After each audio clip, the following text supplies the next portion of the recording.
Bueno, muy buenas noches. De verdad que es un gusto volver después de muchos meses de no hacer alguna presentación. El tiempo pasa muy rápido, la verdad.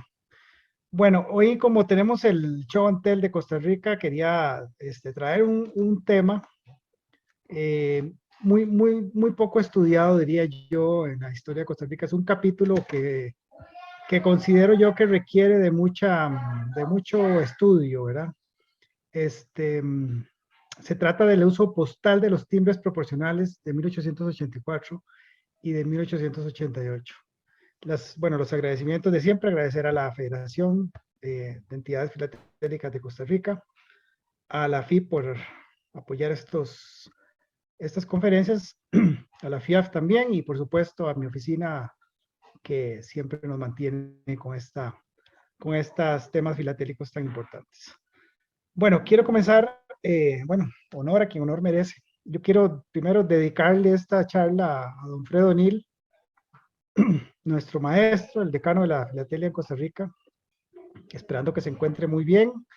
Eh, él ha sido la persona que más ha estudiado este tema de los timbres proporcionales. Incluso él tiene una colección maravillosa con material increíble. Alguno de esto lo vamos a ver el día de hoy. Y también porque este tema él lo plasmó en una publicación que ven ustedes ahí, que está cumpliendo 50 años, ¿verdad? Porque fue editada en 1971. Entonces ya tiene 50 años, no envejece porque el tema es muy, está muy bien estudiado por don Freddy. Muchas de las ideas que voy a expresar el día de hoy son tomadas de ese libro y de otros estudios que don Freddy y otros filatelistas han hecho, aunque sí tengo que mencionar que yo asumo la responsabilidad de todo lo que diga en esta charla. Quisiera comenzar eh, presentándoles a ustedes y recordando cuál ha sido la pregunta más importante para la filatelia latinoamericana en los últimos 2 años. ¿Cuál ha sido esa pregunta? Por supuesto que es esta: ¿postal o fiscal? Yo creo que sin esa pregunta mi oficina no existiría siquiera. Bueno, es una broma. Pero ciertamente hemos tenido la oportunidad de tener discusiones riquísimas en estos temas y lo menciono porque precisamente hoy vamos a ver algunos casos en donde se dan estas situaciones, ¿verdad? Conocemos, porque en nuestros países sucede y porque ya ha habido algunas charlas aquí en mi oficina, que existen muchos casos en donde hay material postal que se utiliza como fiscal, como timbres, o viceversa, material fiscal, timbres fiscales, que se ha utilizado también como material postal para el porteo de correspondencia. Entonces, un poco vamos a ver esto y haciendo, antes que todo, una consideración muy importante. En estos temas de si es postal o fiscal, o de materiales que cambian digamos que su naturaleza de una o de otra, tenemos que hacer la diferenciación entre los casos que son autorizados y los que no. Sabemos que hay muchos casos en donde hay una autorización, hay una ley, una disposición, una norma, un comunicado, un decreto, etcétera, que indican que un material cambia su naturaleza, se convierte, si es postal, en fiscal y si es fiscal, en postal. Eso por muchas razones, que muchos las conocemos, por escasez, por economía, por utilizar material sobrante, por gestión territorial, etcétera, etcétera. Entonces tenemos muchos casos donde esto ocurre. Sin embargo, hay algunos casos, y lo sabemos también, en donde no hay una autorización para hacerlo, sino que ocurre por alguna razón especial, algunas de las cuales vamos a analizar el día de hoy, en donde se dan estos casos no autorizados y bueno, puede ser por temas muy variados, ¿verdad? Puede ser incluso hasta para falsificar o este, para cometer fraude o simplemente por equivocación, por error, etcétera. Bueno, entonces hay que hacer esta diferenciación entre lo que es autorizado y lo que no. Vamos a comenzar con un poquito de historia. Estos timbres que están acá no son los que vamos a estudiar hoy, pero son importantes porque fueron los primeros timbres de Costa Rica. El primer tiraje, que son las imágenes que vemos acá, algunos de ellos, fue en 1870, creados por ley, ¿verdad? Por ley 48, del 27 de septiembre del 69, que fueron emitidos el siguiente año, en sustitución del impuesto colonial, conocido como la alcabala, que ya hemos hablado en algunas charlas también acá de este tema. Entonces sustituye esta práctica colonial con una práctica más moderna, que es el uso de estos timbres fiscales para los trámites necesarios. Fueron impresos por la casa Bradbury Wilkinson y compañía en Londres, por eso es que estos se les conoce como los timbres Bradbury, ¿verdad? Sin embargo, ocurrió algo muy interesante. Esta primera emisión de timbres solamente se usó por 2 meses, nada más. Fue abolido su uso el 2 de junio de 1870. O sea, solamente durante 2 meses se utilizó. Y tuvieron que pasar 12 años, ¿sí? ¿Escucharon bien? 12 años para que volviera a utilizarse y para que se restableciera definitivamente el importe, el uso de timbres hasta el 13 de octubre de 1882. ¿Verdad? Entonces, muy interesante porque se utilizó durante 2 meses y después se dejó de utilizar por 12 años y este, es un tema que, bueno, no estoy muy enterado de por qué, pero bueno, capítulos, son capítulos de la historia postal y fiscal de Costa Rica que hay que ir conociendo. Bueno, les presento a los actores principales del día de hoy. Estos son los principales protagonistas, los timbres proporcionales, 2 tirajes, en 1884 los de la izquierda, 1 centavo y 2 centavos, y los de la derecha 5 centavos y 10 centavos en 1888. Un poquito de datos sobre estos timbres. Fueron elaborados por la American Banknote de Nueva York. El 1 centavo carmín, el primero, se emitieron 400,000 timbres, el segundo, el azul, 600,000, el 5 centavos café, 200,000 y el 10 centavos azul, 300,000. Son valores muy importantes para la época, pero tampoco eran como tan importantes como para no pensar en que algún momento podían agotarse, ¿verdad?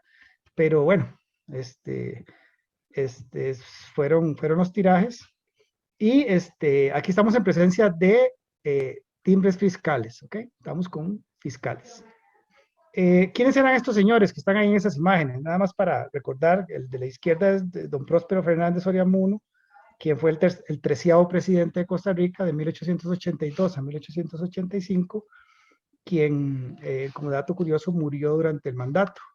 En Costa Rica solamente dos presidentes han muerto durante su mandato, don Tomás Guardia unos años antes y don Próspero, ambos por causas naturales, ¿verdad?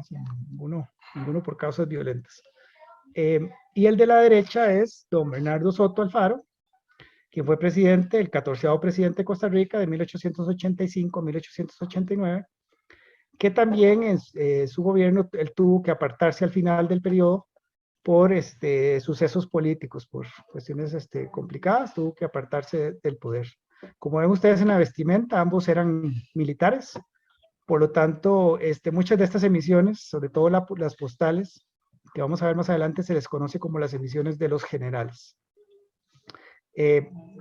Estos serían, digamos, los timbres que vamos a estudiar el día de hoy. Un dato interesantísimo es que el siguiente presidente, después de un año, una vez que terminó el presidente Soto, después de un año de convulsión política, asumió el poder el siguiente presidente, quien fue José Joaquín Rodríguez Celedón, que gobernó del 90 al 94, y cuenta la leyenda que cuando a él se le preguntó si quería salir en timbres y en estampillas, él dijo que no, porque al parecer eso daba mala suerte, ¿verdad? Porque el Próspero murió durante su mandato y Bernardo Soto tuvo que dejar el poder. Entonces, no aceptó que su rostro saliera, que era una práctica que, como sabemos, era muy común en muchos países, ¿verdad? Incluso hasta el día de hoy, por ejemplo, España tiene sus estampillas con el rey, pero muchos países en esa época tenían a su presidente, primer ministro, emperador, rey, reina, no sé, era una práctica común. pero el siguiente presidente no lo hizo y desde entonces ningún presidente lo volvió a hacer. Entonces, estos son los dos únicos casos en donde se hicieron material postal o fiscal con la imagen del presidente durante su mandato, ¿verdad? Bueno, acá quiero mostrarles algo muy interesante. Lo que está a la izquierda de la corchea es los timbres. Aquí pongo el ejemplar de 1 centavo y de 10 centavos. Y lo que está a la derecha es material postal. ¿Ok? Entonces tenemos que en 1883 ya teníamos la emisión de Próspero, la emisión postal, que eran 5 valores. Aquí solamente presento 2, el 1 centavo y el 40, pero eran 5 valores. Y también en 1883 había un entero postal con la indicia, si ustedes ven aquí con la imagen también del presidente Próspero. Entonces, eh, era una imagen muy usada en el material fiscal y postal. En 1887 salió esta emisión de 5 centavos y 10 centavos, estampillas postales, que se conocen como la emisión del Soto Joven, porque después, 2 años después, salió otra emisión de 10 valores, una emisión larga. Aquí presento el valor más pequeño y el más alto, el 1 centavo y el 10 pesos, que era una emisión larga y por eso se le conoce a la primera como el Soto Joven y esta es la emisión para no confundirla con la emisión de Soto del 1889. También hubo un entero postal, en este caso un sobre preporteado con la indicia, vemos aquí también la imagen del presidente Soto. Eh, entonces era una imagen que se utilizaba mucho y que era muy parecida. Acá yo quiero que tomemos nota de esto porque más adelante les voy a hablar de este tema. Por ejemplo, lo parecido, ¿verdad? Que eran los timbres y las estampillas. Ven ustedes que son muy, muy parecidas. Incluso les comento que al día de hoy hay mucha confusión. Uno encuentra álbumes donde los filatelistas colocan timbres en el espacio donde van los sellos y a veces ponen los timbres a la par de los sellos como preguntándose, ¿y este sello por qué no está en el catálogo? ¿Por qué no está en el álbum? Bueno, porque se trata de un timbre, no es un sello postal.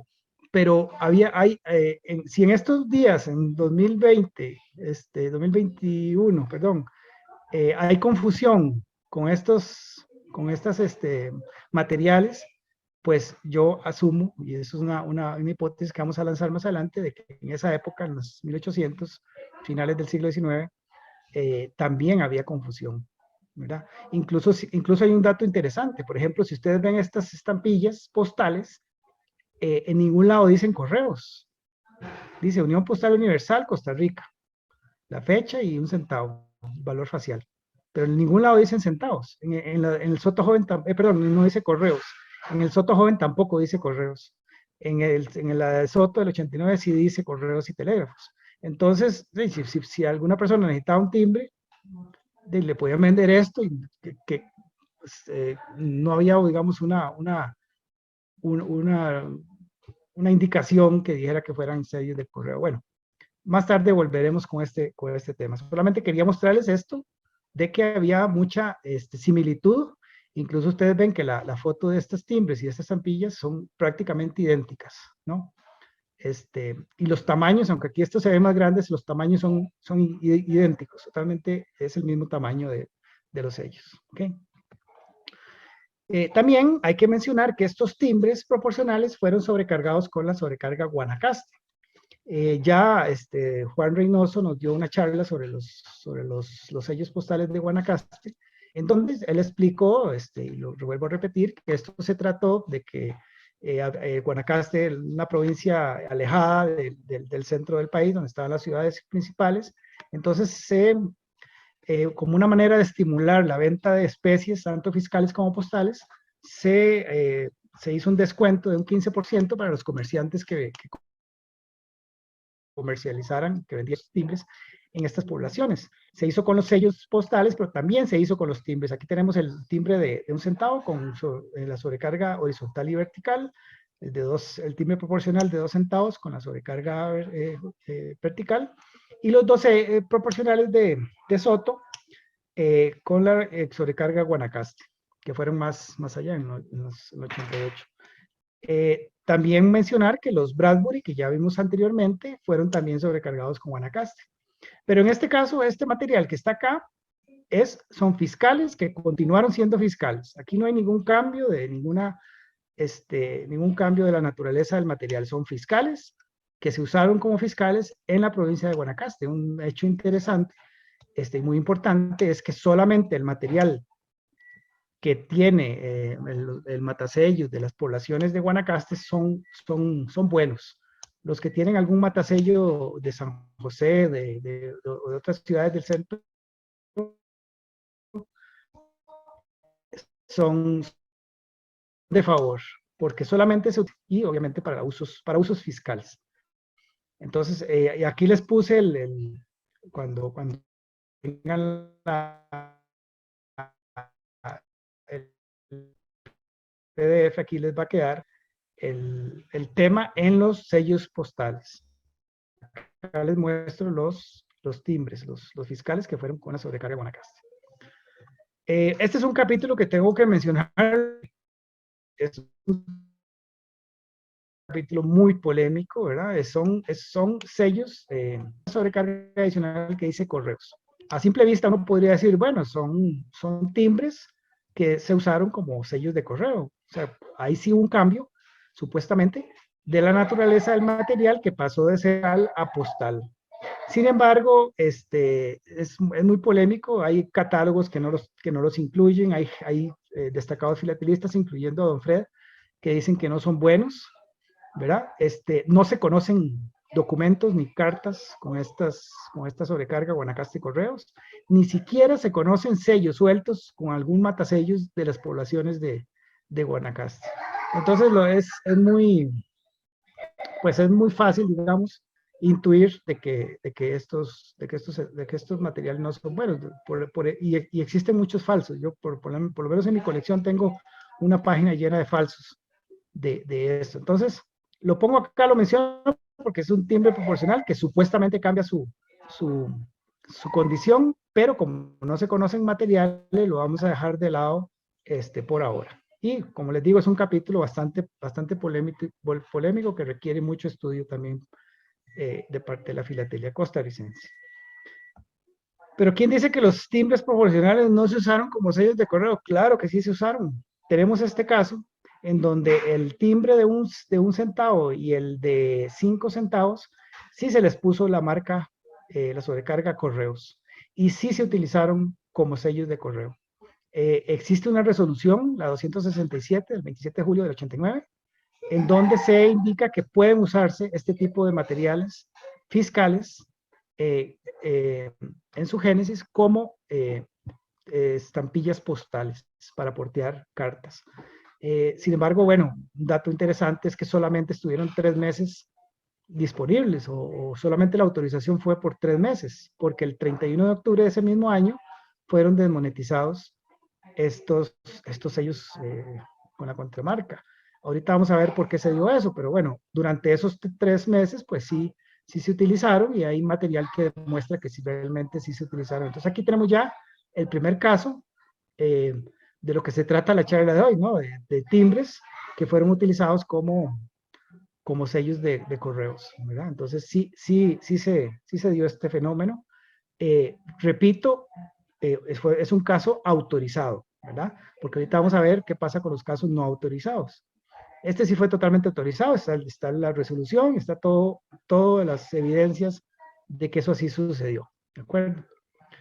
Ahora, voy a presentarles esta línea de tiempo que se me hace muy fácil para explicarles cuáles son las tesis que estoy planteando en cuanto al uso de los sellos, de los timbres, de los fiscales como sellos de correos. Entonces, tenemos en esta línea de tiempo, tenemos los años del 82 al 91, ¿verdad? Tenemos primero, bueno, allá en los lejanos 1870, los primeros Bradbury que se utilizaron, que solamente se utilizaron por 2 meses, ya lo vimos, ¿verdad? Tenemos que en noviembre de 1882, a través del decreto 28, se volvieron ¿cómo se llama?, a restablecer los timbres proporcionales, ¿verdad? En este caso los Bradbury, en noviembre. Poco tiempo después, en enero, sale la emisión de Próspero, que es esta emisión, que son 5 valores, que son el 1, el 2, el 5, el 10 y el 40 centavos. Y ese mismo año, a mitad de año, en 1883, hay dos resoluciones que indican que estos sellos postales pueden utilizarse como fiscales. ¿Ok? ¿Esto por qué sucedió? Porque los fiscales definitivos llegaron hasta enero del 84, que fue la admisión de Próspero. Entonces, había una escasez de teams. De hecho, no es que había una escasez, es que no habían, se me olvidó comentarles que el valor más bajo de los Bradbury era de 5 centavos. Ese era el valor más bajo tanto de la emisión del 70 como de la emisión del 82. ¿Verdad? Entonces no habían timbres de 1 y de 2 centavos. Entonces, a través de dos resoluciones, se indicó que podían usarse esos sellos de la emisión de Próspero como timbres. Y aunque la resolución habla de 1, 2 y 40 centavos, perdón, la verdad es que se utilizaron los cinco valores de la emisión de Próspero como timbres. Y aquí algo muy interesante es que, bueno, Don Fred lo explica diciendo que a nadie se le ocurrió revertir esa situación, por lo tanto los sellos de Próspero, aunado al hecho, repito, de que parecían mucho a los timbres, digo yo, se utilizaron durante mucho tiempo, incluso se utilizaron hasta 1891 los sellos postales como fiscales, ¿verdad? A pesar de que ya en el 84 salió la primera emisión de fiscales de Próspero. Pero se encuentran materiales que durante toda esta época se utilizaron como fiscales, ¿ok? Pero esto es un caso entonces de postales usados como fiscales. En enero del 84 ciertamente sale la emisión de fiscales de Próspero, ¿verdad? Más adelante aquí les puse en este cuadro azul, es el periodo donde se utilizaron los sellos y los timbres con la sobrecarga de Guanacaste, solamente como referencia. En febrero del 87 salió la emisión de Soto Joven, que fueron dos valores, 5 y 10 centavos. En octubre de 1888 salió el otro timbre proporcional que estamos estudiando el día de hoy, que fue el de Soto, con valores de 5 y 10 centavos en 1888. Y en julio fue cuando se emitieron, cuando se mandó a hacer la sobrecarga y se puso en circulación los timbres proporcionales con, con la sobrecarga correos para usarse como sellos de correos. Voy a ampliar acá un poquito para que podamos ver esto, que es muy importante. Entonces, en julio se pusieron a disposición, pero en octubre se demonetizaron. O sea, solamente durante 3 meses, durante este corto periodo de tiempo, fueron utilizados estos sellos. Bueno, la explicación es muy sencilla. En septiembre ya, ya teníamos entonces la emisión postal larga de Soto, entonces ya no había razón para usar timbres como postales, porque ya teníamos la emisión postal de Soto, entonces por eso fue que en octubre, un mes después de que salió esta emisión postal, fue monetizado esto. Estos sellos son los mismos, perdón, estos timbres son los mismos, digamos, el timbre base es el mismo. Aquí solamente lo aclaro porque pareciera que este es un poquito más claro, pero no es solamente por un tema de imagen, pero es el mismo. Bueno, entonces, ¿a qué me lleva esto? A que ya vimos todos estos cambios, ¿verdad? Todas estas situaciones que se dieron con estos timbres y con estos sellos, con usos autorizados, ¿verdad? Con usos autorizados para que cambiaran la condición de postales a fiscales y de fiscales a postales. Pero vamos a ver por qué se dieron casos de usos no autorizados. Acá se presentó un caso muy interesante. Como se usaron sellos de 1 centavo y 2 centavos como timbres, cuando llegaron los timbres de 1 y 2 centavos, había escasez de sellos postales de 1 y 2 centavos, porque habían sido usados como timbres. Entonces, como había escasez de sellos postales de 1 y 2 centavos, es muy lógico pensar que si ya teníamos los timbres de 1 y 2 centavos, en este periodo que está acá, pudieron haberse usado como postales, los timbres proporcionales. Y de hecho así sucedió, ¿verdad? Eso es un caso no autorizado. Sin embargo, está bien documentado el hecho de que en algunas oficinas postales había escasez de sellos postales, ¿verdad? Entonces, no les quedó más remedio que utilizar timbres. Entonces aquí tenemos un caso en donde por la escasez de material, a mí digamos, a mí me parece que en su momento había que usar lo que había, ¿no? Lo que había era timbres del mismo valor, de 1 y 2 centavos, entonces, bueno, se utilizaron como postales, ¿verdad? Porque, repito, se agotaron los sellos de 1 y 2 centavos en algunas oficinas postales, entonces tuvieron que usar timbres. ¿Ok? Esa es una explicación de por qué se usaron en este periodo los timbres como estampillas. Y en el caso de Soto, pues claramente esta situación con los sellos, con la sobrecarga correos, demuestra y es una evidencia clara de que había escasez en estos sellos postales de 1 y de 5 centavos.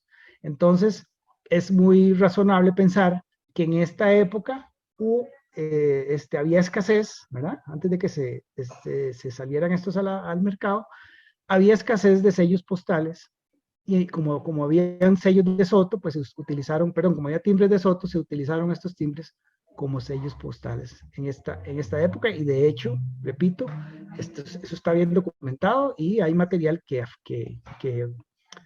digamos que demuestra que lo que estoy diciendo es cierto. Entonces tenemos, repito, esos usos no autorizados por un tema de escasez. Aquí se usaron los timbres de Próspero como estampillas porque escaseaban los sellos postales y claramente aquí también había escasez de sellos postales, entonces se utilizaron timbres de Soto.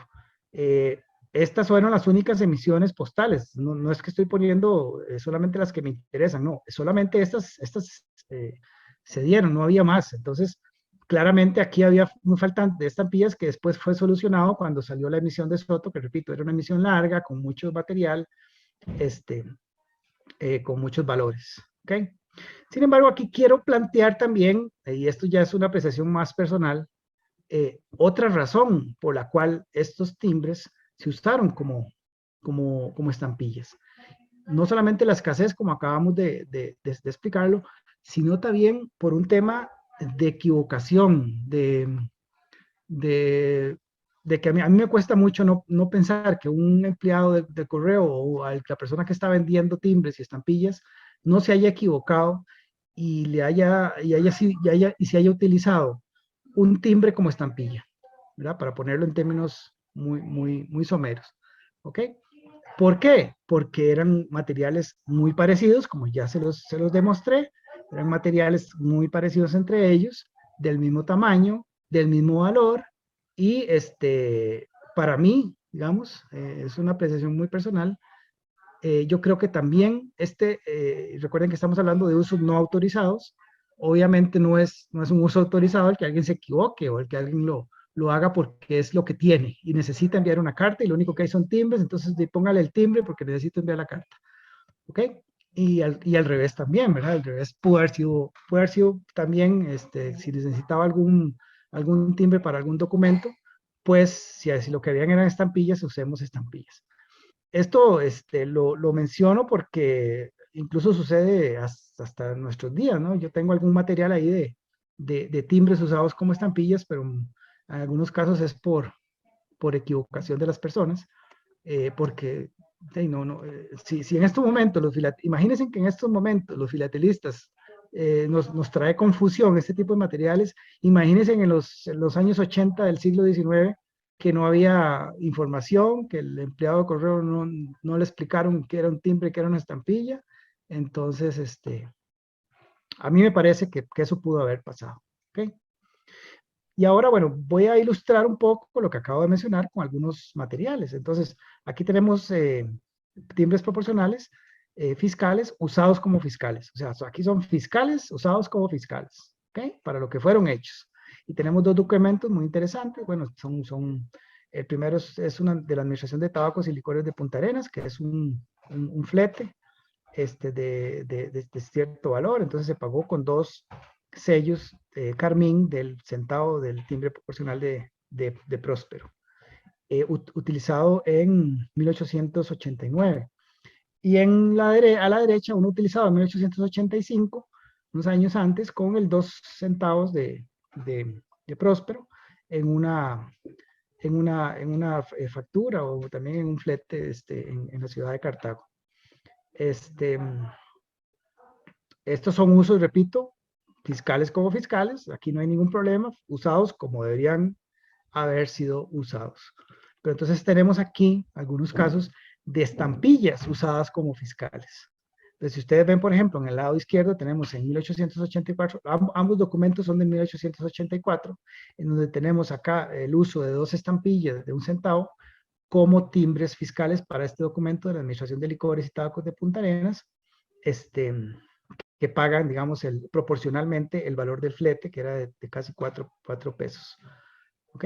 Y en la derecha es un vale en donde se está utilizando el sello postal de 40 céntimos como fiscal, acompañado por 2 Bradbury, ¿verdad? Estos son Bradbury, por un vale por 5.700 pesos, que en esa época eso era una fortuna, ¿verdad? Prácticamente.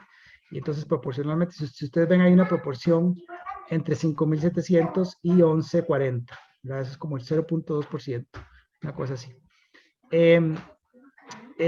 Acá también hago la salvedad de que no se conocen Bradburys usados postalmente. Y eso es porque los Bradburys sí parecían timbres, ¿verdad? O sea, ahí no había confusión de si eran timbres o si eran estampillas, porque los Bradbury eran timbres claramente, o sea, no había material similar postalmente hablando, contrario a estos materiales postales en donde los timbres y las estampillas eran muy parecidas, pero estos fueron usos, este es un uso autorizado, ya lo vimos que hubo decretos que permitían esto, ¿verdad? Que estas estampillas se utilizaran como timbres. Y algunos siguieron usándose por costumbre, ¿verdad? Entonces, es un caso muy, muy interesante. Y ahora sí, bueno, antes de, perdón, antes de entrar a lo que iba a entrar, aquí tenemos un caso muy interesante porque es un sello postal de 1 centavo. Aquí disculpen que es una fotocopia porque lo saqué de un libro. Es 1 centavo de una estampilla postal de la emisión de Próspero, usado en 1889. Entonces, por eso les decía yo que el uso de estos sellos, de esas estampillas, fueron por muchos años, ¿verdad? Incluso, como dice don Fred, nadie se preocupó por emitir un decreto, una resolución que eliminara esto, sino que siguieron usándose a través de muchísimos años y incluso hasta 1889 se utilizaron sellos postales como fiscales. Y ahora sí, el corazón de la charla era precisamente esto, el uso de fiscales como estampillas, ¿verdad? Como postales. Y acá tenemos un ejemplo muy bonito, es una carta muy interesante, en donde se utiliza un timbre proporcional de 5 céntimos en una carta postal enviada desde Punta Arenas hasta Palmares en 1888, usando el timbre proporcional de 5 centavos de Soto. Y precisamente la fecha de uso es en ese espacio que yo les decía, después de que salieron los timbres de Soto y antes de que se contramarcaran con la contramarca Correos y con la sobrecarga Correos, calza perfectamente en esa época, ¿verdad? Entonces, esta es una evidencia clara de que había una escasez de estampillas, entonces tuvieron que usarse timbres para las cartas. Solamente para creo que solamente los costarricenses que estamos acá van a entender lo que voy a decir a continuación. Esta carta para mí es una ofensa muy grande, porque dice Palmares de San Ramón. ¿Ok? Ahí se las dejo. Si alguien quiere explicación, después lo podemos hablar. Pero para mí es una gran ofensa. Bueno, yo nací en Palmares para que vayan pensando.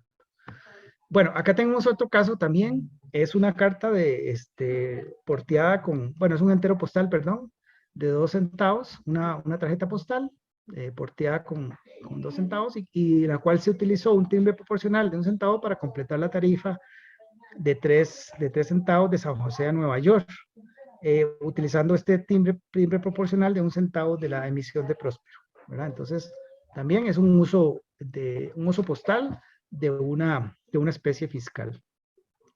Acá tenemos otro ejemplo. Este es otro entero postal, como los que les enseñé antes. Esta es la indicia del entero postal, que es un sobre preporteado.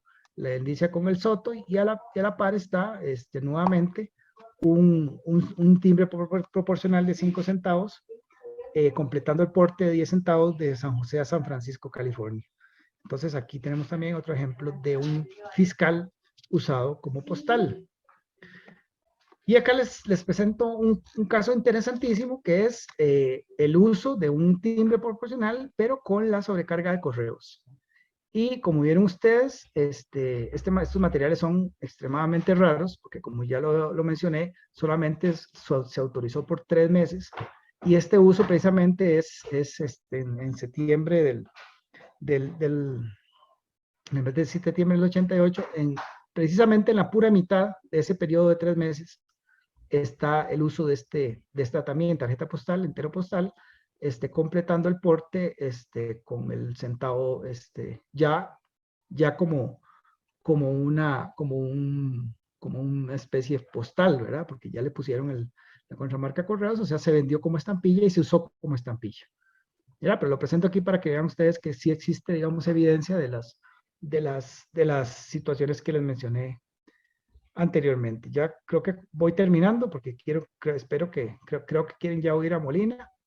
Acá les pongo algunas referencias de de los materiales y de algunas publicaciones donde pueden encontrar más material sobre información sobre lo que acabo de mencionar. Y como siempre, bueno, desearles a todos un pura vida y un pura filatelia. Muchísimas gracias. Gracias, César. De acuerdo a como se acordó en un principio, si hay preguntas por ahí para César, antes de pasar con Alfonso. Ahí Alfonso está con la mano en alto. Alfonso. César, barajame eso de Palmares y San Ramón, porque yo prefiero ser de San Ramón que de Palmares. Bueno, me estás ofendiendo. Tú también. No, nada más, bueno, para los que no saben, yo nací en Palmares, en la ciudad de Palmares, hace casi 51 años. Y en esa época, de esa nota, en 1888, ya Palmares era un municipio. O sea, ya precisamente ese año, el 88, a mediados de año, ya Palmares era un municipio. Sin embargo, todavía seguía llamándosele como Palmares de San Ramón. San Ramón es otro municipio que queda al lado, pero que siempre hubo una rivalidad muy fuerte entre San Ramón y Palmares, una rivalidad bastante fuerte, o sea, hasta llegar a los puños, ¿verdad?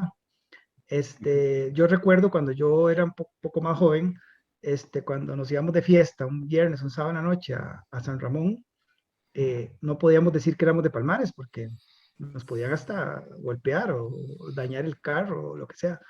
Siempre ha habido una rivalidad muy fuerte entre esas dos poblaciones. Entonces, que a un palmareño le digan que vive en Palmares de San Ramón, eso es una gran ofensa. Entonces, más o menos ahí explico un poco por qué César, sucede esto. César, hasta el 23 que vuelvan a tener fiestas, prefiero Palmares. El otro año va a haber fiestas. Va a haber fiestas. Bueno, va a haber algunas actividades, no como siempre, pero sí va a haber algunas actividades. Bueno, para los que no saben, las fiestas de Palmares son las mejores fiestas que hay en Costa Rica, fiestas cívicas de pueblo, de las buenas, y son en enero. ¿Qué tan lejos está de San José? Media hora. No, una media hora, una hora, más o menos. Son como 55 kilómetros. Depende, Henry. Es media hora normalmente. Cuando son las fiestas, hasta 4 horas dura uno en llegar. Claro. El tráfico. En la ruta. Sí. Ahí Luis Fernando también tiene la mano en alto. Solo por un detalle.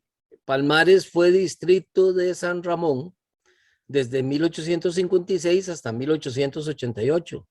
San Ramón fue distrito de Alajuela hasta 1856. Y cuando se crea como cantón, Palmares es un distrito de San Ramón y se queda, como César dice, la costumbre y cuesta cambiar, la verdad. Pero ¿por qué tanta ofensa? Pues si todos son costarricenses, pues por eso no funciona, por eso no funciona Centroamérica. Por eso es que pero los cantones no se entienden tan fácil.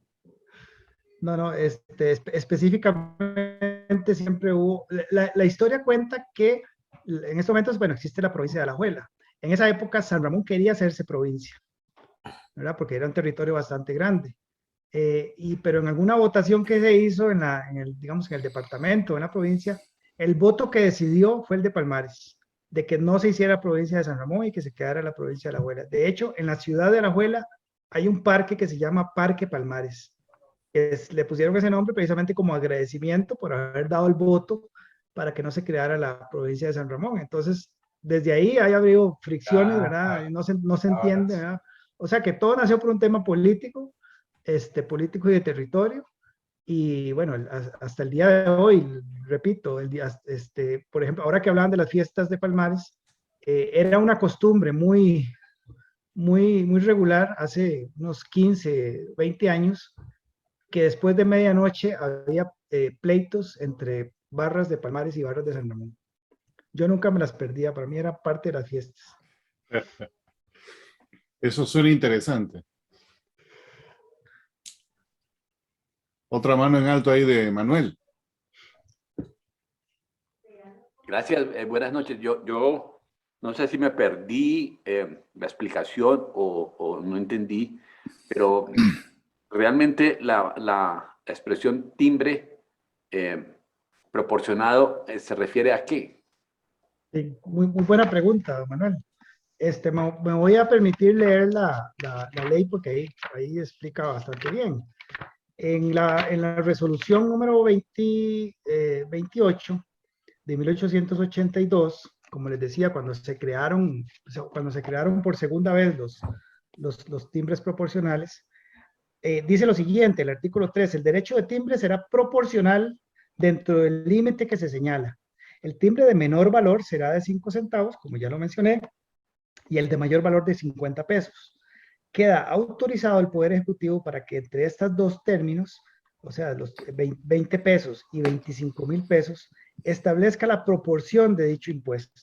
O sea, en los trámites en donde como vimos, eran fletes o eran pagarés, etcétera, el valor de ese pagaré o de ese flete, el timbre se pagaba proporcionalmente a ese valor, ¿verdad? Entonces, por ejemplo, ahora vimos que por ejemplo, el pagaré era un 0.2%, del flete era un 10%, etcétera. Entonces, en este caso, el Ejecutivo definía cuáles eran los valores proporcionales y con ese valor se pagaba el timbre. Por eso es que se llaman timbres proporcionales, porque eran proporcionales al valor del trámite, del documento que se iba a hacer, ¿verdad? Porque no es un tema muy común en la filatelia mundial, ¿verdad? Ese tema de timbres proporcionales, pero en Costa Rica se usó por esa manera.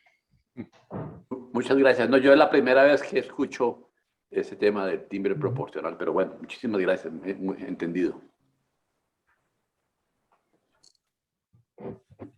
Si no hay otras preguntas por ahí, pasamos con la... Oh, adelante.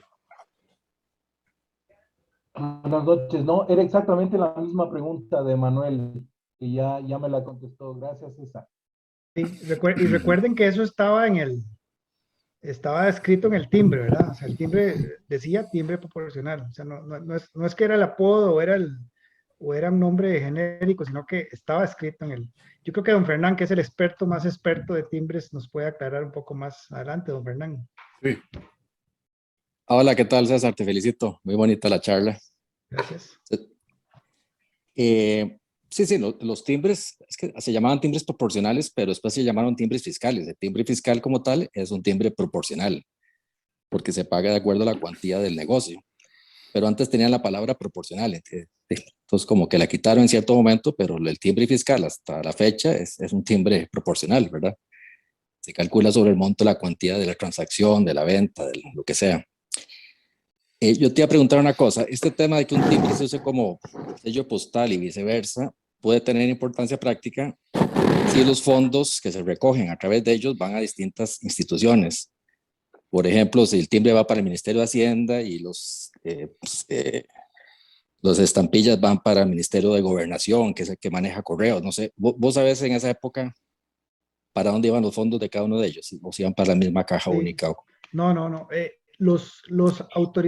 Por eso yo al principio hice la salvedad de que hay autorizados y hay no autorizados.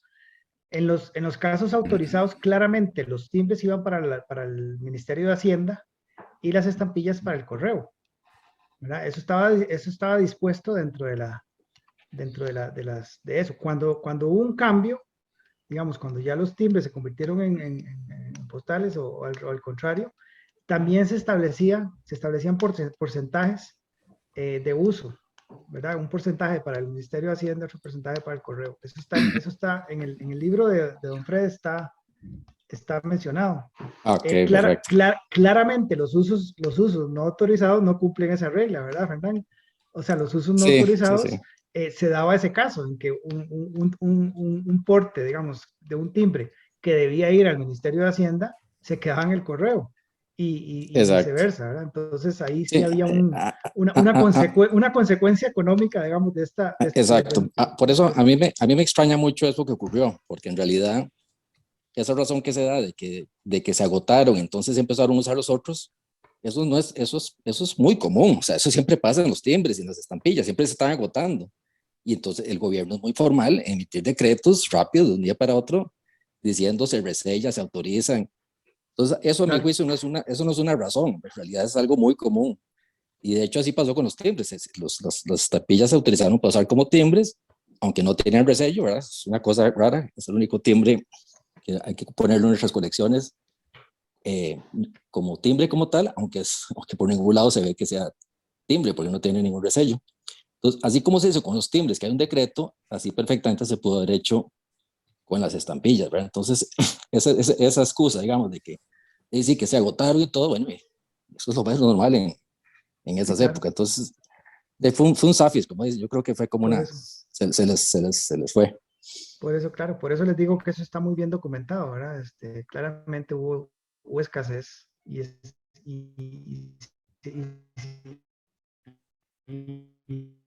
repito, hay mucha evidencia que indica que sí, del Valle Central. Gracias. No veo ninguna otra mano en alto, así que pasamos con Alfonso. Muchas gracias a todos. Gracias, César.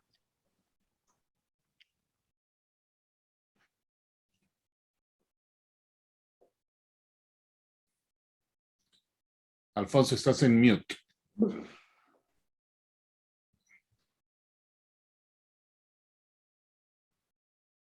Ok, chicos, si tengo algún problema me pasan un mensajito lo veo en el celular, porque he estado notando que tengo, ¿cómo se llama? Problemas, por lo menos cuando César estaba dando su charla, que se iba como 10 segundos la transmisión del audio de César. Pero para empezar, el día de hoy vamos a tener las tarjetas de QSL, que es el correo de radioaficionados o entre radioaficionados, que es algo bastante interesante y tal vez para dejarle claro a toda la audiencia cómo es que este correo funciona y cuáles son las alternativas que hay. Primero que todo, el agradecimiento a Henry, que está en el Control Master en San Francisco, a mi oficina, que nos permite todas las noches vernos, a la Federación de Entidades Filatélicas de Costa Rica, FENCORI, a la FIAP y a la FIP, que también patrocinan estas charlas. Aquí está el contenido de la charla del día de hoy. Ahí vamos primero viendo un poco el concepto de qué es un radioaficionado y posteriormente caemos en la parte filatélica, que es la que en verdad a todos nos interesa. Para la gente actual, para los jóvenes, un radioaficionado es más o menos lo que ustedes ven en la pantalla. Es una persona de la prehistoria con un radio grandotote, tratando de escuchar la conversación que existía entre las personas en el mundo cuando no teníamos WhatsApp, no había YouTube, no había Facebook, no había Internet, no habían teléfonos inteligentes celulares, y a lo más que podíamos aspirar era al Telex. Sin embargo, los radioaficionados han sido muy importantes en el desarrollo de la humanidad y siempre han estado ligados a los asuntos de emergencias. Cuando han existido terremotos, tornados, inundaciones y desastres naturales, los primeros que llegan a establecer o mantener una comunicación entre el lugar del desastre y la gente que está tratando de ayudar son los radioaficionados, y hasta los mediados de los años 80, 1980, fueron muy importantes en la atención y en el desarrollo de muchas de estas catástrofes para poder llevar una comunicación entre las partes. Lo primero que todo, y para que quede claro, para ser un radioaficionado se necesita tener una licencia. Y esa licencia se obtiene presentando un examen teórico y un examen práctico ante una institución de gobierno. En cada uno de los países algún ministerio está encargado de esto. En el caso de Costa Rica, el Ministerio de Gobernación y Policía, en su momento con ese nombre, tenía una Dirección Nacional de Comunicaciones y a su vez tenía un Departamento de Control Nacional de Radio, que era el encargado de vigilar y de estar atento a las situaciones de los radioaficionados. Y afortunadamente yo fui radioaficionado y a mí no me tocó en el examen la clave Morse, pero eso era uno de los mayores problemas que existía en el pasado, que había una examen de clave Morse y ahí era donde la mayoría se quedaban pegados. Pero eso posteriormente fue superado porque al existir las computadoras, estas ya se podía conectar el radio a una computadora y se simulaba la clave Morse y entonces ahí salía la transcripción del mensaje, así como nosotros vamos ahora en cualquier momento a Google y en el traductor traducimos a cualquier idioma. Ahí vemos dos radios, un radio bastante viejo, probablemente de los años 30, y tenemos también un radio moderno, un radio de hoy en día en la parte de abajo. Y normalmente ustedes deben recordarse, en el caso de todos ustedes, que en el barrio siempre había un loco que era radio loco, que así nos decían, que tenía un montón de antenas en el techo porque para ser un radioaficionado de primer orden había que tener una antena para cada una de las bandas en que se transmite los mensajes o las comunicaciones de radioaficionado. Posteriormente ya una sola antena contenía todas las bandas y ya conforme pues llegaron los años 70 y 80 ya eso se podía lograr con una sola antena. Pero generalmente en la casa, en los barrios de ustedes, siempre había un radio loco que tenía ese montón de antenas en el techo. Las bandas y las frecuencias de transmisión que están autorizadas, y esto es por una regulación, así como nosotros tenemos la FIP, en radioaficionados existe un ente mundial que regula y ahí están las bandas y la porción de las bandas que se pueden utilizar para la transmisión de mensajes. Como ustedes notarán, son muchas bandas, son de uno en uno de esos numeritos hasta llegar al siguiente, son muchísimos, por llamarlo así, canales de transmisión que se logran y es mucha gente la que a la vez son cientos de miles de personas que están hablando a la vez, porque también las comunicaciones son afectadas por las tormentas solares y por las condiciones del tiempo, y es por bandas de un par de horas o de 3 horas que yo puedo tener una buena comunicación con Sudamérica, puedo tener una buena comunicación con Europa, con Asia, la misma noche, pero no es que yo puedo hablar en cualquier momento con cualquier persona. Eso depende de las condiciones meteorológicas que existan en ese momento. Ustedes ven ahí de que está un mapa mundi y en el mapa mundi aparecen unas 2 letras generalmente, y eso son los indicativos de llamada que tiene cada uno de los países en el mundo. Cada país tiene asegurada o tiene en exclusiva un par de letras que le corresponden como el indicativo.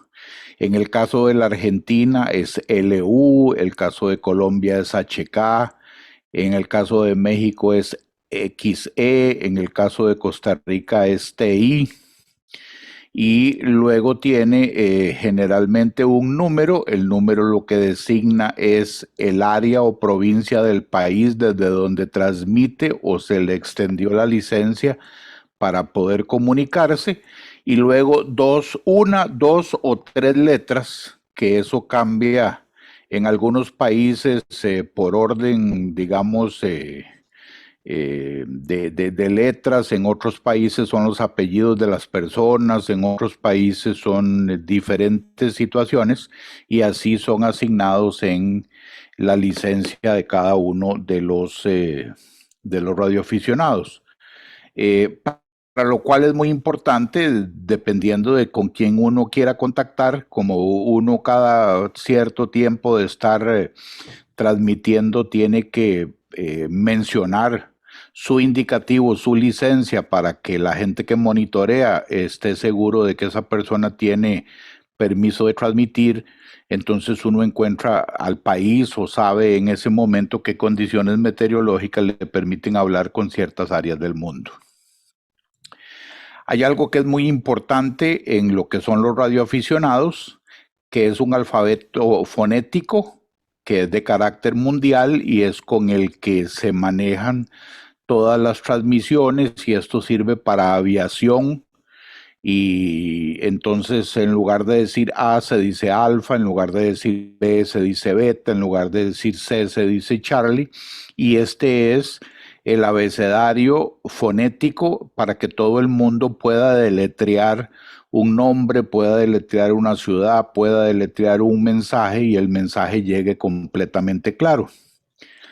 El otro código que se debe saber es el código Q, que también es internacional, y cada uno de los códigos Q significan algo. Esto es para acortar las comunicaciones o para no usar muchas palabras para hacer una pregunta. Entonces, cuando uno dice que está QRB, es que está a la distancia.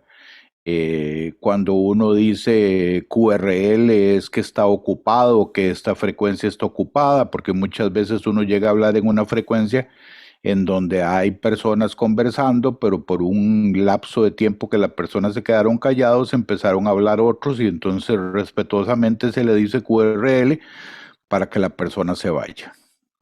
Y así sucesivamente. Está el QSL, que es lo que nos interesa a nosotros, que es la tarjeta o la confirmación del mensaje que tiene connotaciones postales. Este es un radio actual, como se vería un radio actual. Todas esas perillitas tienen una función y son muy importantes para que la señal que esté nítida, para que uno esté en la frecuencia correcta, para que uno pueda hacer toda la conexión sin tener mayores problemas, tanto en lo que es la señal, como es el micrófono, como es el audio, como es la recepción y todas las cosas que conlleva esto. Ok, ahora una tarjeta postal QSL es una tarjeta por la cual se confirma la recepción de radio, y en realidad es un acuse de recibo en lenguaje aeronáutico y en lenguaje de radio. Normalmente una tarjeta QSL lleva al frente el indicativo del emisor. En el caso mío, mis letras eran Tango India por Costa Rica, 2 por la provincia de San José y WW fueron en su momento cuando se podía escoger las letras que yo escogí para mi indicativo. Entonces, cuando yo transmitía, mi indicativo era Tango India 2 Whisky Whisky, muy adecuado para un miembro de MO. En la tarjeta se deben consignar el indicativo del receptor, del emisor, la fecha en que se mantiene el comunicado, la hora utilizando UTC, la frecuencia de transmisión, la clase de emisión que se está haciendo y una codificación RST, que lo que significa es medir la calidad de la transmisión que uno recibe en cuanto se le asignan números del 1 al 5 para decir de que está clara, de que está muy contundente la señal, de que se mantuvo, que no tiene mayores problemas.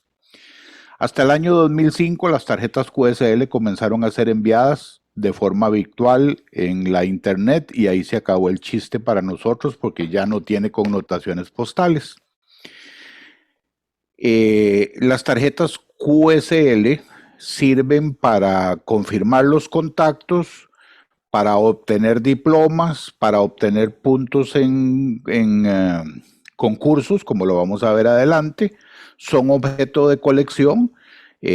Como la tarjeta siempre lleva un motivo que nosotros llamamos indicia, es interesante saber de que hay colecciones que se pueden hacer de QSLs, temáticas, por temas, por barcos, por submarinos, por osos, por perros, por lo que la persona le haya puesto en la parte de enfrente a la tarjeta. Se pueden hacer colecciones de ese tipo. Y estas tarjetas son enviadas por correo postal, vía buró, que ahora les indico qué es, o bajo la modelo de QSL Manager. Y les explico qué es QSL Manager. Es cuando yo estoy en una locación muy apartada, en donde no hay correo, estoy en alguna isla, estoy en algún lugar sumamente remoto.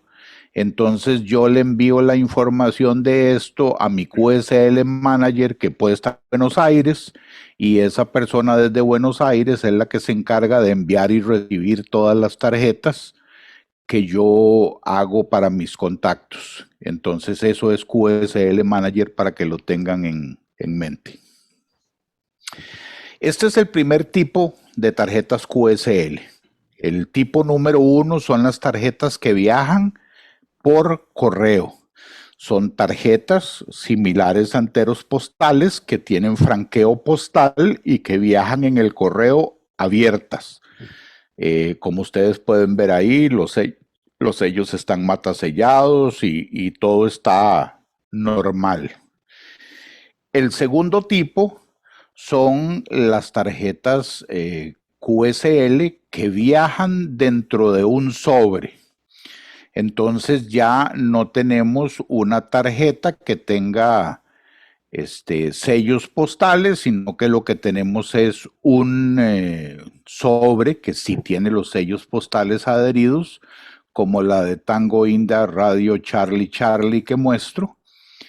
Y esto es de alguna manera interesante porque hace muchos años que tenían sus propios sobres membretados. Entonces se puede reconocer que dentro de ese sobre, por lo general, iba una tarjeta de QSL. Pero las personas que no tenían un sobre impreso como este, pues no había forma de saber que ahí iba una tarjeta de QSL.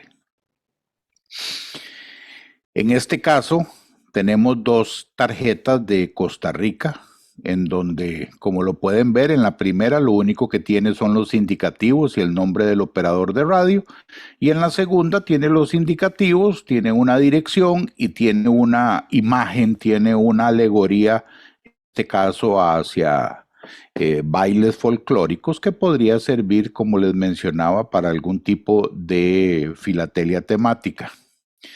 Ustedes ven de que estas dos tarjetas cumplen con todo lo que tiene que ser una QSL, en donde se indica cuál es la persona con que se habló, en qué frecuencia, la hora, la señal fue 5.7, en la banda de 14 metros, y así sucesivamente todo. Y lo interesante está en el lado derecho de las tarjetas. En este caso, estas tarjetas viajaron por el QSL Bureau del Radio Club de Costa Rica.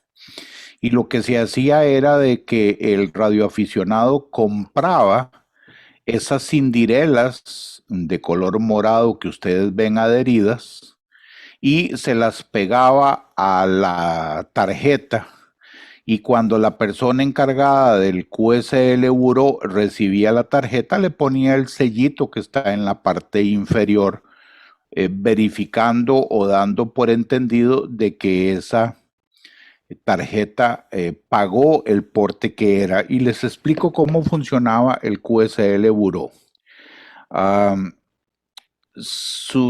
Más o menos una vez cada 15 días, una vez al mes, dependiendo de la cantidad de correspondencia que existiera para un país.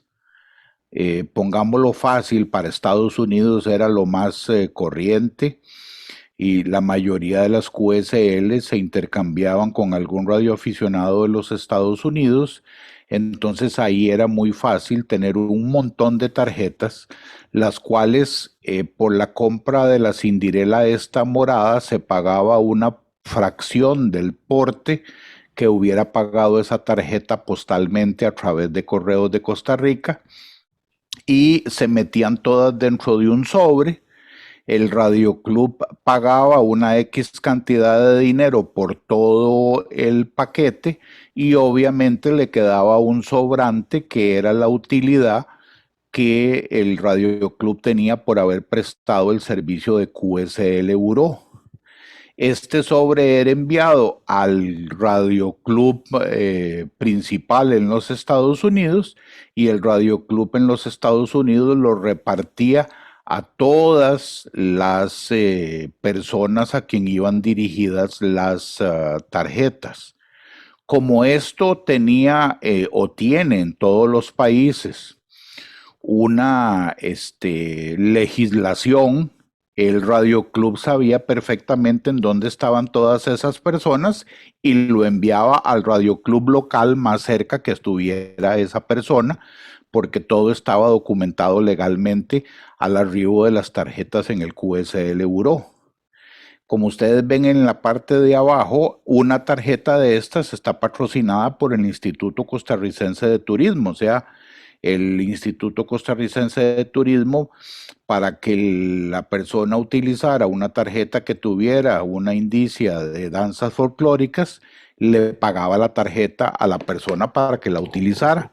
Y así habían muchas compañías que pagaban esas tarjetas, principalmente las compañías aéreas, las como Pan American o Braniff en su tiempo, pagaban este tipo de tarjetas para que las utilizaran los radioaficionados. Entonces, el QSL Bureau es muy importante cuando tiene una cindirela, como en este caso se utilizaba en Costa Rica. En todos los países había un modo diferente de operar, o tenían cindirela o tenían un sello o gomífero, como se le dice en Sudamérica, y todo esto es rastreable y demuestra de que es una QSL que fue enviada a través del QSL Bureau. Y esto es un QSL Bureau, o sea, ahí aparece una persona que recibe a la izquierda un montón de tarjetas y tiene un montón de casilleros para quienes han sido comisarios en una exposición FIP internacional. Más o menos eso es el Bean Room. Encontramos un montón de casilleros en donde cualquier persona que quiera dejarle algo a usted lo pone ahí, y usted todas las mañanas revisa y ahí encuentra las cosas que le quieran a usted entregar. En este caso, la persona de la izquierda está entregando las tarjetas. Esas fotos son de Estados Unidos, así que eso va para un radioclub en un condado, en una ciudad o en un estado, y ahí lo recibe un QSL Buró y lo vuelve nuevamente a repartir hasta que las tarjetas llegan al usuario final por una fracción de lo que pudo haber tenido que pagar postalmente, porque realmente en una noche perfectamente uno habla con 50, 100 personas en unas 6 horas de estar en el radio, y pagar el porte postal por todo eso, pues realmente se convierte en una fortuna por semana, por mes o por año, o como lo quieran ver. Como les mencionaba, aquí tienen varias tarjetas de barcos que pude encontrar. Ahí hay un submarino. Así que las QSL pueden coleccionarse y puede hacerse perfectamente una colección temática. Y la búsqueda, pues todo el mundo sabe que nosotros duramos muchos años mientras logramos tener una colección. Y la importante es de que la logremos con alguna cindirela del QSL Buró, que la logremos con porte y que no haya sido enviado en un sobre para que no tenga absolutamente nada en el reverso que sea una indicia postal. Vamos a entrar en el capítulo de Costa Rica. Don Amando Céspedes, que nació en 1881 y falleció en 1976, fue el pionero de la radiodifusión en Costa Rica. En los años 20, él hizo una estación de radio que llamó La Voz de Costa Rica, Tango India 4 por estar en la provincia de Heredia, Nancy Radio Hotel, que fue afinando poco a poco hasta el año de 1923 que la puso en funcionamiento, y era una de las pocas, y ahora vamos a ver un poco de historia, de las estaciones de radio que funcionaba en el mundo, ni siquiera en Costa Rica. Fue la primera estación de radio que hubo en América Latina. Ahí pueden ver algunos de los equipos, pues obviamente muy rudimentarios, muy viejos, con tubos al vacío que don Amando tenía o utilizaba en sus primeras transmisiones, y todas estas cosas se conservan, las tiene su hijo. Y todavía pues se tenga la historia de esto. Don Amando, para efectos de la filatelia de Costa Rica, tiene una historia de muy larga data. Si ustedes ven ahí, ese es un impreso de 1896 llamado El Filatélico Comercial. Don Amando hizo una revista que enviaba a gente de todo el mundo. Don Amando nació en San José, se fue a vivir a Limón, y estando en Limón, que en esos entonces era una ciudad que tenía mucha población negra que había llegado de Jamaica y de África, básicamente como empleados a trabajar en el puerto, aprendió el idioma inglés. Y cuando llegaba algún barco, él tenía la capacidad de poderse entender con las personas que llegaban en los barcos comerciales, y de ahí, pasado el tiempo, conociendo o teniendo estudios avanzados por la vida en inglés, pudo conseguir una beca para irse a estudiar a los Estados Unidos, en donde se graduó como ingeniero eléctrico, y fue como desarrolló su amor, primeramente como filatélico y posteriormente como radioaficionado y como dueño de la primera estación de radio. Don Amando para mí fue un genio del mercadeo en esos años, en los años 20, 30 y 40, porque él tenía una gran cantidad de documentación que utilizaba para confirmar sus contactos con todo el mundo. Recordemos que él era una de las pocas estaciones de radio y de radioaficionado que operaba en el mundo, así que todo el mundo esperaba horas de horas para poder hablar con él y poder tener las confirmaciones de QSL que él enviaba. Y pues sacaba provecho porque realmente ahora vamos a ver una cantidad inmensa de material filatélico que él produjo para poder confirmar todas sus comunicaciones.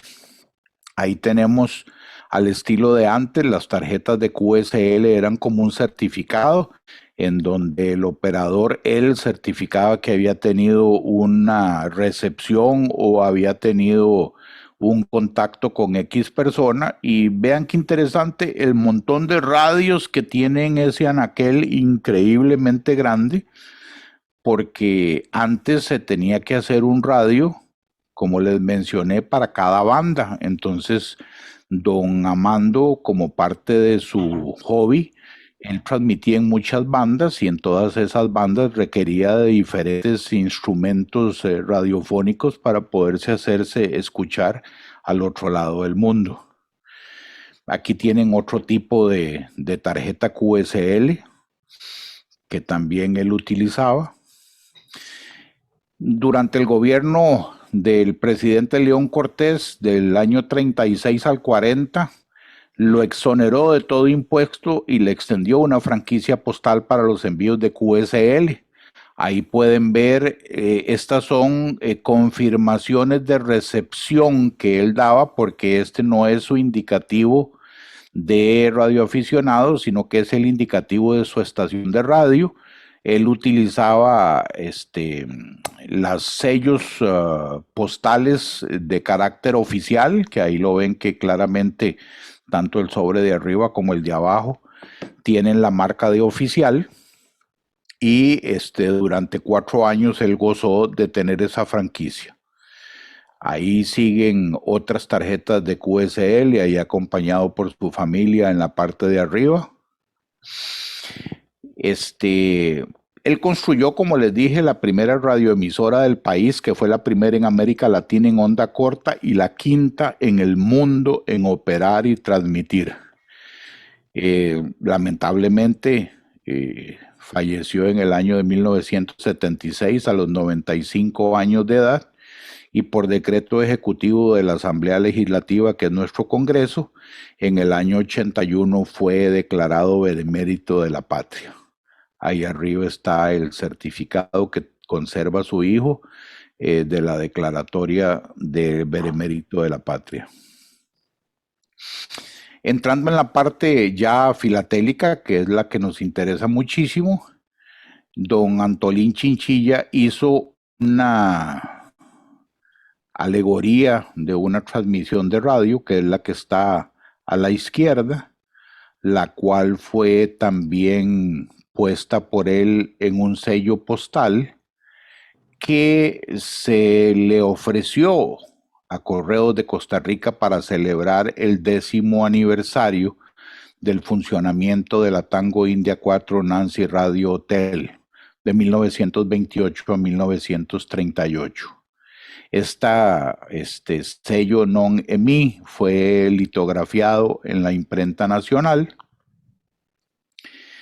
y se hicieron ensayos y pruebas con diferentes colores, los cuales aparecen listados a la izquierda. Se hicieron tanto, de acuerdo al catálogo MENA, se hicieron imperforados y se hicieron perforados en perforación 12. Yo nunca he visto un sello de estos perforado, así que realmente no sé si existen. Sin embargo, el catálogo lo consigna de que tiene la existencia de estos sellos perforados. Después de casi 75 años, Correos de Costa Rica, después de haber negado en el año de 1938 que se le hiciera un sello postal, lo reconoce en esta oportunidad como benemérito de la patria por todos sus logros en la radioafición nacional. A la izquierda ustedes pueden ver a don Amando con su familia escuchando lo que en la mayoría de las familias de la época era un pasatiempo por la noche, que era escuchar las transmisiones de radio de onda larga y onda corta. Su estación de radio transmitía con 5 watts de potencia y eso era suficiente para llegar a cualquier parte del mundo y que él fuera escuchado. Una de las historias que don Amando tuvo es que cuando el comandante Byrd en su expedición para llegar al Polo Norte, el comandante Byrd escuchó la transmisión y durante un par de semanas fue el único contacto que tuvo con tierra firme, y don Amando conversaba con él todas las noches dependiendo de las condiciones que había en el Polo Norte.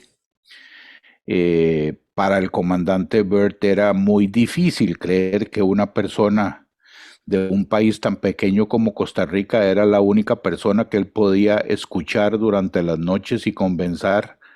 Así que después de muchos años de haber logrado llegar al Polo Norte, en el año de 1957, el comandante llegó a la provincia de Heredia, a la casa de don Amando, a saludarlo, a agradecerle y a sacarse la duda de que si realmente era él el que transmitía, porque para él era muy difícil entender cómo una persona, si era la quinta estación de radio en el mundo como radioaficionado que tenía la posibilidad de poder contactar.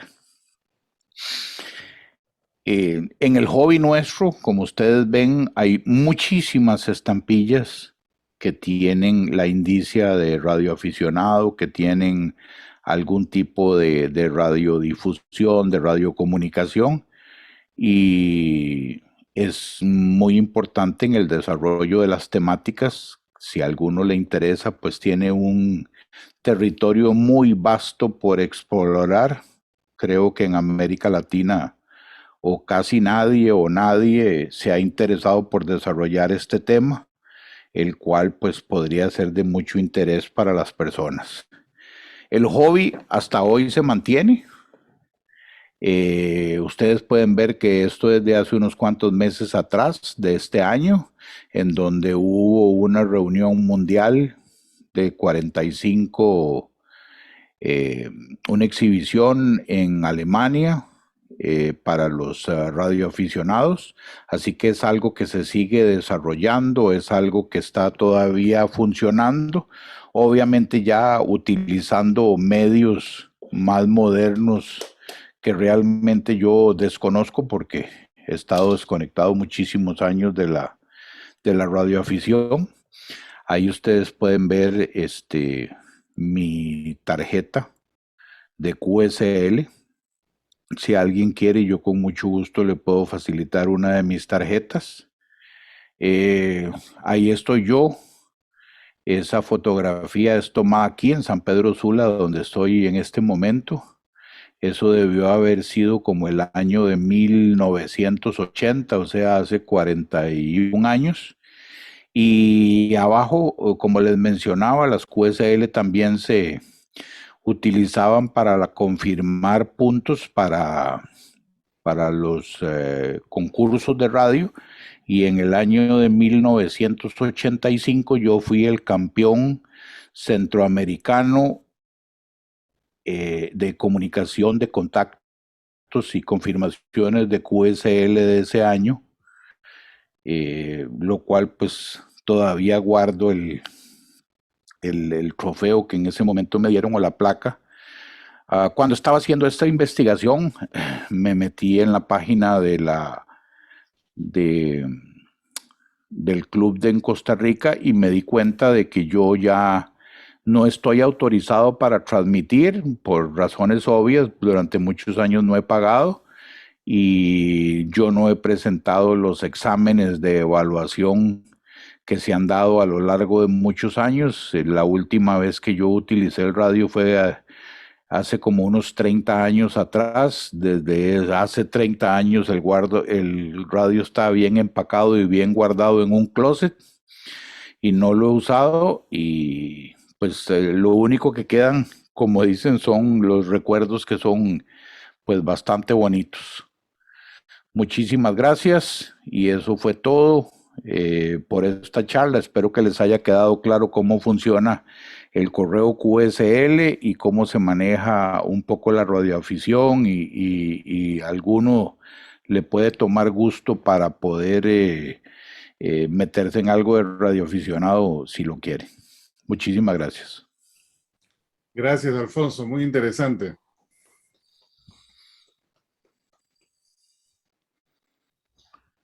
Ahí ya veo una mano en alto de Luis Fernando. Alfonso, de los dos muñecos de la última postal, el que está a la pura derecha, ¿qué es lo que es? ¿Puedes mostrarlo otra vez? Claro que sí. El muñeco, usted sabe lo que es una estela maya.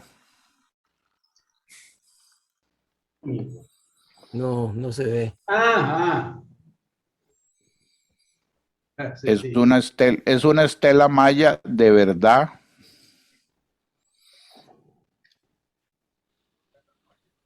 Bueno, para no seguirte molestando, ya que no logro voy a tener que ir a buscarla para verla.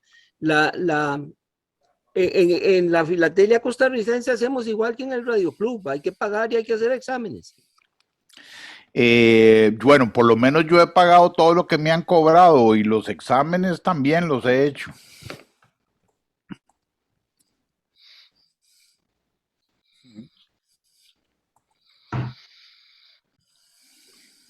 Ahí César está con la mano en alto.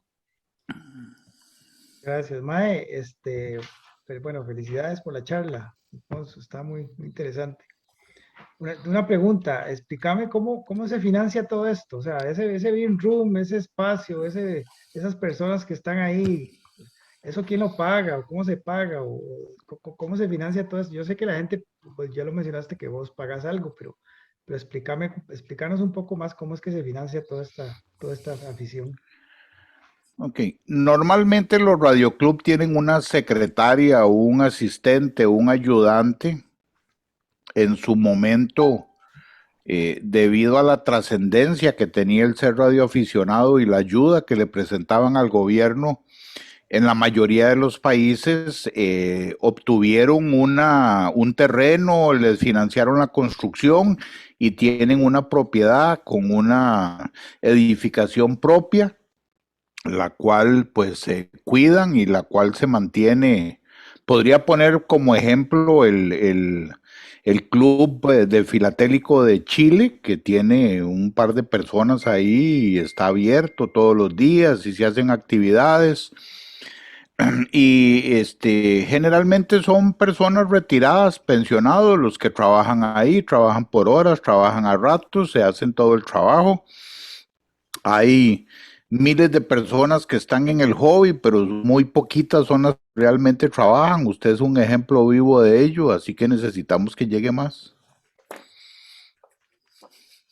Gracias, Mae. Jaime. Sí, excelente charla, Alfonso. Antes de hacerte la pregunta, es nomás una curiosidad. El TI, ¿quién lo asigna o cómo se elige? ¿O fue designación por tico? ¿O qué? ¿Cómo llegó a ser Costa Rica TI? No, todas las designaciones son por el ente internacional. El ente internacional fue el que decidió cuáles las dos primeras letras del indicativo o la primera letra del indicativo de cada uno de los países. La verdad es que no sé si fue de una manera aleatoria, por rifa, por decisión, pero a cada país le puso una letra que no tiene que ver nada con el nombre de su país, porque en el caso de México es XC, en el caso de Argentina es LU, en el caso de Colombia es HK. Ya. Y estas letras también van ligadas con la aviación. Cuando vos ves las matrículas de los aviones, son muy parecidas a las matrículas de radioaficionado. Usan diferentes letras, pero están dentro del mismo rango de letras, ¿verdad? Digamos, los aviones en Costa Rica son TE. y así sucesivamente los barcos, los aviones y todos manejan el mismo fonético del que les mencioné y todos usan el código Q para comunicarse. Entonces es algo que la UPU, que también maneja lo que es la radiodifusión, lo hizo, lo designó y lo desarrolló para todo el mundo, para que todos los países tuvieran una letra, un indicativo que fuera reconocido mundialmente y que nadie fuera a utilizar letras similares para dos países o dos territorios. En este caso es importante de que no solo son los países los que tienen, sino que son territorios. Digamos, hay la isla de Bouvet que queda en el sur, las Malvinas o Falkland, tienen indicativos propios, no como pertenecientes a Argentina, Inglaterra o Australia, sino que tienen indicativos propios porque son territorios que son reconocidos como lugares en donde hay radioaficionados. En el caso de Bouvet, que solo llegan un par de barcos al año, se bajan unos locos ahí, se quedan 3 días que tienen que irse muertos del frío o por los vientos o algo, pero hacen transmisiones desde ese lugar. Entonces, el reto es lograr o conseguir ese montón de territorios dificilísimos, ¿verdad? Que existen en el mundo, que te llevan a estar pendiente a través de las comunicaciones, de las publicaciones, cuando hay una expedición que se llama, cuando un grupo de personas van a esos lugares, como en el caso de Costa Rica, las expediciones que van a la isla del Coco, que son Tango India 9, la gente de ahí los espera tratando de hacerse oír a través de miles de personas que están hablando a la misma vez. Bueno, muy clara tu respuesta. Déjame hacerte la pregunta que te iba a hacer y es técnica. Yo, por ejemplo, en mi caso, yo vivo en la falda de una montaña. Mi casa está a 600 metros de altitud sobre el nivel del mar, pero la montaña que tengo a mis espaldas y que bloquea básicamente todo el lado sur, 180 grados hacia el sur, sube a 2.500 metros. Entonces, básicamente tengo una pared detrás de mí en mi casa. Ese hecho de que tengo prácticamente 2.000 metros de roca detrás de mí, me bloquearía para ser un radioaficionado con quien esté al sur de mí. O no afecta tanto. Bueno, hay dos, dependiendo de la banda en donde quieras transmitir. Generalmente la banda de 2 metros, que es la que se usa como comercial y a nivel nacional, vos tenés repetidoras. Entonces, cuando tu repetidor está en esa montaña atrás de tu casa a 2.500 metros, tienes la antena ahí nomás para hacer un phone patch y la repetidora te sirve. Cuando querés hablar como radioaficionado y para hablar al mundo, las ondas no viajan ni para arriba, ni para abajo, ni en horizontal, sino que están en todo lado, ¿me entendés? Las antenas, si vos has tenido algún radio loco en el barrio, vos ves que un día las antenas normalmente son como una flecha, tienen un lado más angosto y otro más ancho. Entonces estas antenas están en diferentes, vos las ves en diferente lugar porque las antenas tienen un rotor. Y el rotor hace que vos apuntes hacia el lugar geográfico por los puntos cardinales con el cual querés comunicarte. Pero si digamos vos tenés la antena para Alemania porque está dirigida hacia el este, eso no quiere decir de que alguien que esté en Japón te esté hablando y que la montaña vaya a ser un impedimento, porque las ondas están en el aire, no viajan digamos, de forma horizontal. Entonces, sí te debe perjudicar en algo, pero dependiendo de la apertura de las condiciones meteorológicas del día, podés escuchar a una persona en Japón que está a tu espalda perfectamente. Ya. Bueno, muy interesante. Muchas gracias. Felicidades. Gracias. Miguel.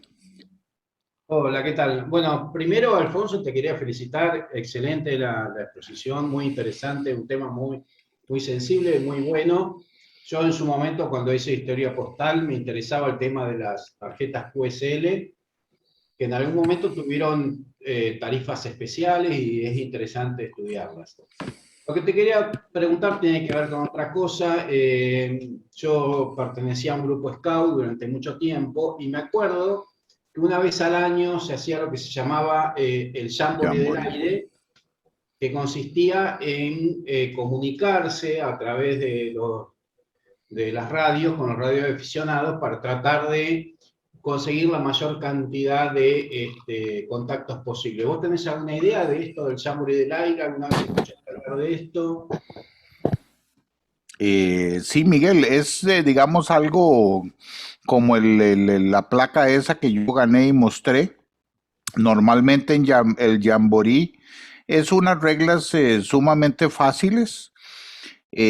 Pueden haber dos modalidades. Es el radioaficionado scout que obtenga la mayor cantidad de comunicados con cualquier persona. Y la segunda opción puede ser el radioaficionado scout que consiga la mayor cantidad de comunicados con personas que sean scouts, lo cual se debe demostrar a través de la tarjeta QSL. Y generalmente estas competencias son de 24 horas, empiezan a las 0 horas y terminan a las 24 horas, normalmente de un sábado o un domingo, y uno tiene que pasar 24 horas hablando y hablando y hablando y hablando para poder conseguir la mayor cantidad de contactos. Muchas gracias, Alfonso. Realmente interesante. Roberto. Buenas noches, señor Alfonso. Yo alguna vez fui diexista. Yo enviaba mi informe de recepción a las radios. Les voy a mostrar algunas. Es la QSL Radio Sofía, la QSL de Radio Bulgaria, que me llegó, La Voz de Alemania, no sé si la vean. Sí. Radio Habana, Cuba, Radio de Budapest, Hungría, la Radio de París, Radio Francia Internacional. Esta es la radio, el edificio de la radio de Radio Francia Internacional, Radio Nederland, en la Rusia, entre los que yo estuve, y la Vaticano. Aquí pregunto que no de radio no la pusimos porque dejaron ya estaciones dejaron nuestra vida, sobre todo Budapest, algunas. No sé cuál haya sido la razón, si por motivos económicos, creo, también dijeron, que cerraron para América Latina. Y mi última pregunta, yo difiero con usted en el... Bueno, yo tenía otro tipo de abecedario aeronáutico, donde hay palabras que están cambiadas, que yo me sé de otra manera. No sé si eso, qué tanto perjudica, yo me las sé de otra manera. Esas son mis preguntas, y muchas felicidades. Ok, Roberto, gracias. Ok, bueno, las tarjetas que vos mostraste son de estaciones de radio. Esas son confirmaciones de recepción, ya sea en onda corta o en onda larga, que es lo que típicamente hacían las personas antes, principalmente que vivían en el campo. Durante la noche es cuando hay mejores condiciones atmosféricas para transmitir los comunicados o las transmisiones, y la gente compraba radios para escuchar junto con la familia y enviaban las confirmaciones. Pero hay que haber una gran diferencia, porque normalmente Radio Nederland o la Radio del Vaticano o la BBC de Londres son estaciones de radio que transmiten con una potencia sumamente grande, son estaciones de radio que transmiten desde el otro lado del mundo, pero tienen una, como te dijera, una gran ayuda porque tienen transmisores con muchos watts de potencia. Cuando se habla de radioaficionados, hay radioaficionados que transmiten con 5, con 10, con 50 watts, entonces ya es más difícil la comunicación. Obviamente, pues siempre existe la trampa porque los mismos fabricantes de radio venden ¿cómo se llama? Los amplificadores de hasta 1000 watts. Entonces, cuando vos entras en un concurso y tenés un amplificador de 1000 watts, pues obviamente que todo el mundo te escucha, vos le pasas por encima a cualquiera y tu voz es la que se oye por todo lado. Eso es. Y con respecto a lo del abecedario o vocabulario, yo creo que pueden existir algunas variantes. Lo importante es que se utilicen letras de que en todo el mundo signifiquen o sean muy claras con respecto a la letra como empiezan. Digamos, si yo quiero decir una palabra que empieza con V, es Víctor. Víctor es una palabra que es reconocida en todo lado. X-ray para la X, para la O, omega o Oscar, son palabras que en cualquier idioma son muy fáciles de identificar porque son palabras sumamente claras a la hora de una transmisión de radio. Gracias. Inclusive Radio Habana, Cuba, transmitía un programa a las 7:30 de la noche llamado El Mundo de la Filatelia, en el cual trataba en ese programa de media hora 3 temas y hacía una pregunta al final del programa, y el que la contestara ganaba un sobre de primer día. No sé si todavía existe, ¿verdad? Yo escribí mucho y me gané muchos sobres con la respuesta. No sé si todavía existe ese concurso, El Mundo de la Filatelia.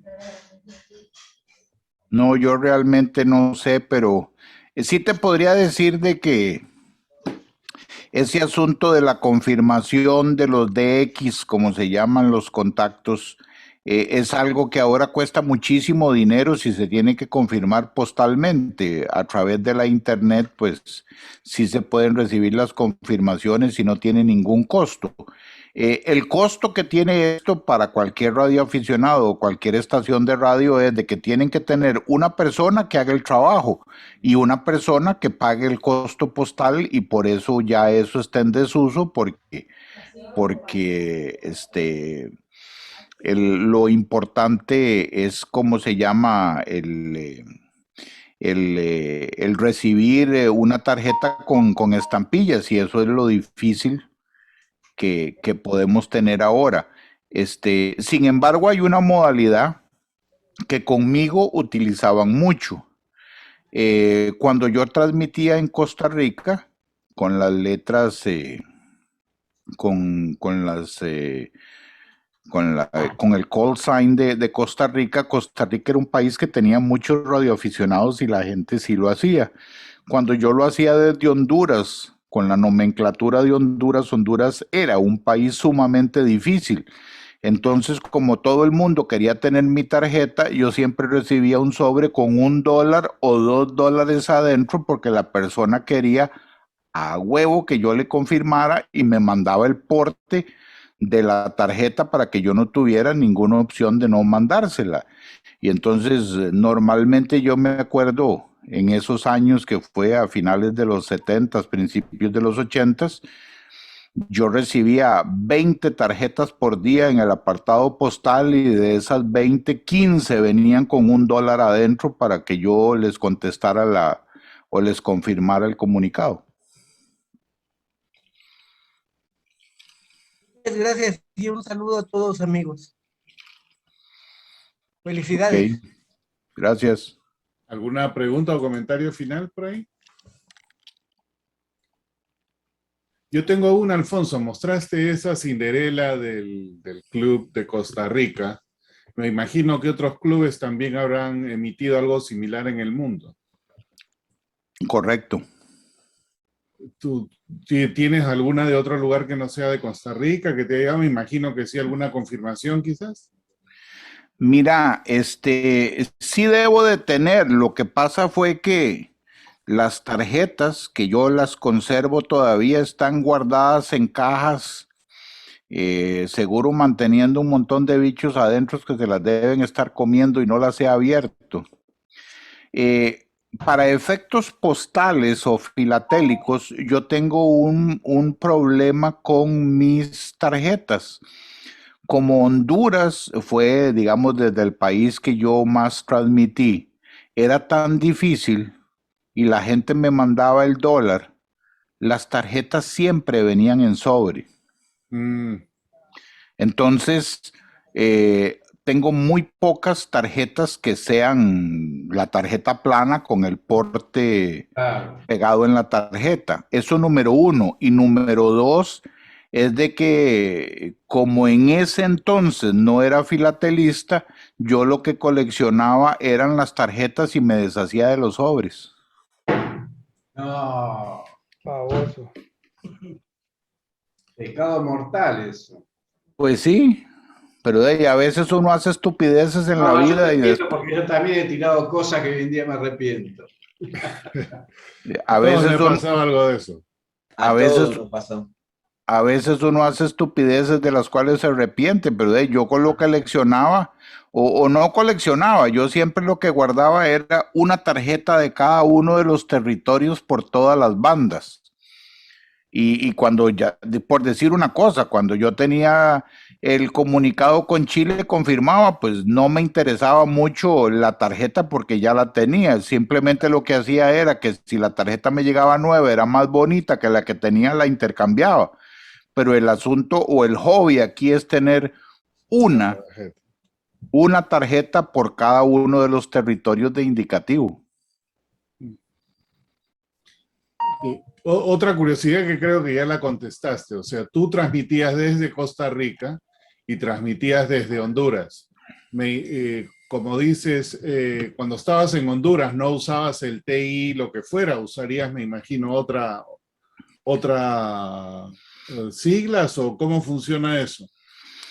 Bueno, había una situación que era de que yo no podía transmitir en Honduras sin licencia. Sin embargo, yo fui reconocido con una licencia en Honduras, cosa que no debió haber sido posible. Yo tenía licencia de Honduras y de Costa Rica, pero cuando tú tienes una licencia, digamos en el caso de Costa Rica, yo digo que soy TI2 Whisky portable LU4, o sea que soy una estación de radio de Costa Rica que estoy transmitiendo desde la Argentina, en determinada provincia, por el número.